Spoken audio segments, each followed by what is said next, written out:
Hi guys, I am back. This is Mr. Bucks's 4th hour. I'm Noelia Garcia. This is my new station where I'm going to be talking about wanted animals and why I need this animal. I want this animal out. It's not an animal, it's actually a fungi. So let's get into it. So this animal is wanted. Not animal, I keep saying animal. It is a fungi, guys. It is invasive. It is just taking over everything. So wanted is the butternut canker.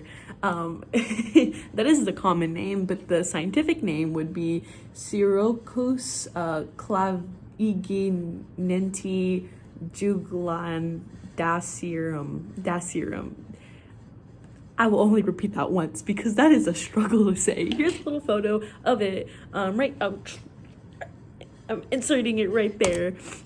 So where it's found, like naturally, including, so it is a natural thing. So it's niche is to spread from it's niche. What is that? What is its purpose? What is it? So its niche is to spread from infected to healthy trees. So it's like an infection. Let's just compare it to a flu. So we're just like cough, and then like that cough will go to the tree, and the tree will get get to another person, the person, and then that person will get sick, except they get better. But with the butternut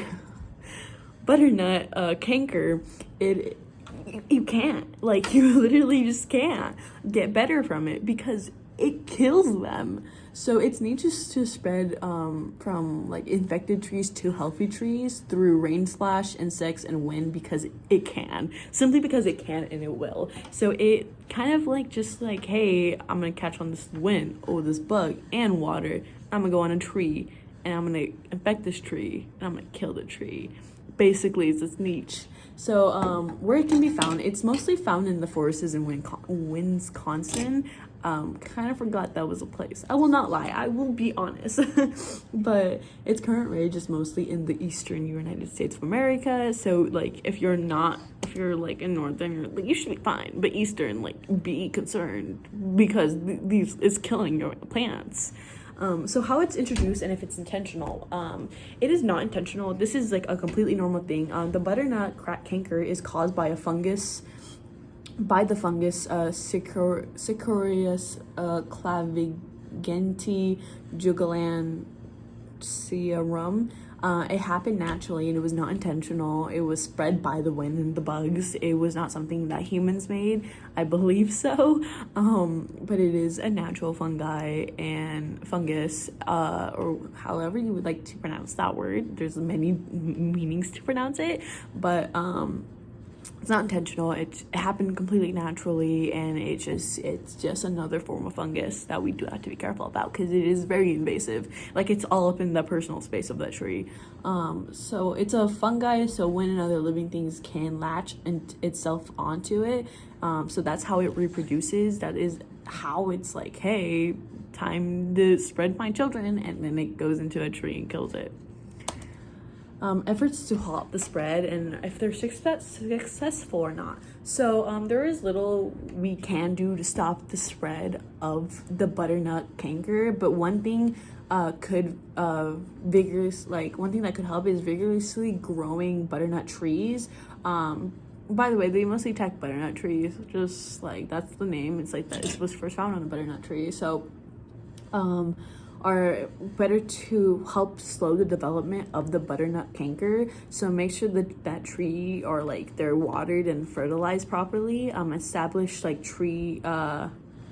So that's a kind of a way we can help, is to help make sure those trees are growing at a pretty good rate and are in good healthy conditions because it does attack the weak. So established tree requires approximately 1 inch of water per week. If natural rains do not provide this amount of water, we can consider applying supplemental water in the vicinity of the drip line of the tree using a drip or soaker hose. So that's a good way to help it. So impacts on the ecosystem. It has killed up to 80% of the butternut trees in some states. That is 80%. This is what I have. This is my butternut. These are my butternut tree, and 80%. Like, that's probably not an accurate diagram, but that's a lot. That is a lot. Like, probably, that is a humongous amount that is killing, and we literally need to stop it, because that's bad. Like, this is invasive. Like, get out of my trees. I don't get it. It's weird and it's whack. So that's pretty much all that I have for my wanted. Here's another photo of it. If you see it, please call the police. I will pay you a singular penny if you can help stop it and maybe help water the plants, because guess what? If we're helping making the trees be healthy and fertilizing them and giving them water, then it benefits us as well. Wow, who knew helping the environment would also benefit us in the long run? So if you see a tree and it's looking a little sickly, fertilize it, water it, give it a good inch of water or whatever, and it will benefit humanity. I beg you. That is all. And I will have all my links down in my description below. Thank you for watching my video.